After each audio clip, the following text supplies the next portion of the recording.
Hello, everybody, and welcome to another shortened episode of Clipboard Confessional with Bobby and Anthony. It's me, Bobby Waugh, and I am here to give you Waugh's waiver wire ads. You know we're getting into this one quick, so let's take a look at some guys who can make your team better heading into week 5 of the NFL season. All right, folks. I think it's time to add the old man. No, not Aaron Rodgers. I'm talking about John Matthew Stafford. He's currently 43% owned on Yahoo, and he is a top 12 fantasy quarterback on the year so far. Yes, he's had 2 games of under 17 points. I understand that's scary, but he just showed that he still has a superb ceiling by dropping 27 points on Indianapolis.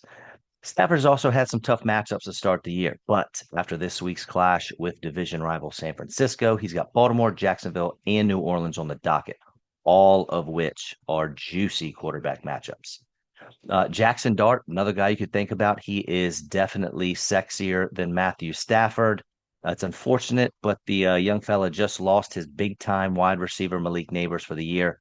However, anytime you have a guy like Dart who can scoot, that quarterback is definitely worth a look.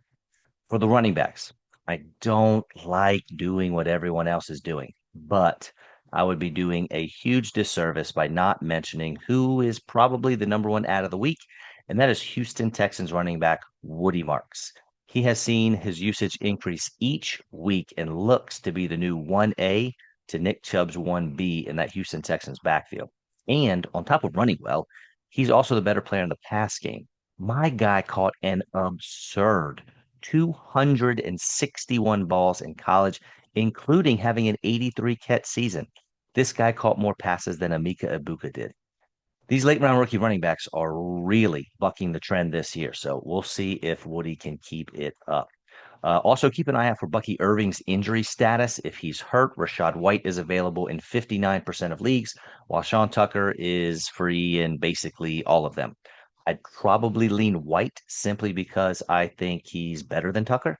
And I'd imagine since he's been a reliable back in the past for Tampa Bay, they trust him a little more as well. And don't look now, but Kendre Miller's snaps and usage down there in Nolans, they're going up every week. So you might want to throw him on the end of a bench somewhere as well. For the wide receivers, what if I told you that I have a wide receiver who is only 2% owned, but is on the field more than any other receiver on his team and could now be that team's wide receiver one? What if I also told you that he has an exciting young quarterback throwing him the ball? Maybe a quarterback we already mentioned. Sounds great, right? Well, what if I also told you he only has 9 total catches on the season and 0 touchdowns? Not great.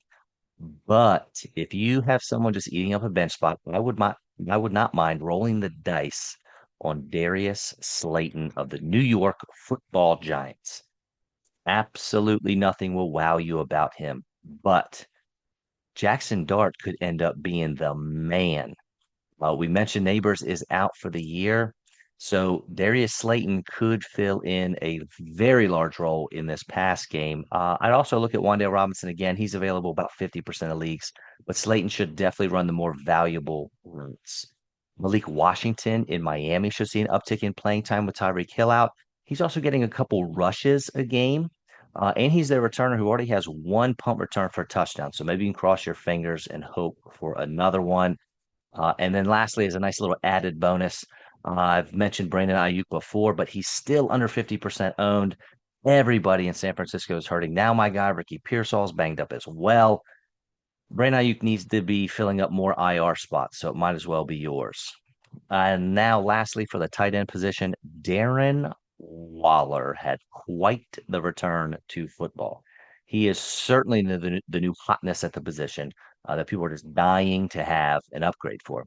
So he could definitely help you out, especially with Tyreek Hill's injury. But I would imagine someone in your league is probably going to spend more than you for him. And I'm going to be honest, I know far more NFL players than a normal human being should. But up until a few weeks ago, I had never heard the name Jake Congus before. And if you haven't either, that is okay. He is the starting tight end for San Francisco until George Kittle gets back. He's not getting much work, but he's tight end 14 on the season. That speaks more for the state of the position than it does Tonjes. But nonetheless, he has outscored Sam Laporta, TJ Hawkinson, and David Njoku. What a weird time to be alive.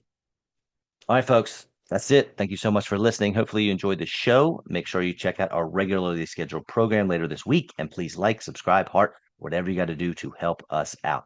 I am Bobby Waugh from Clipboard Confessional with Bobby and Anthony, and I am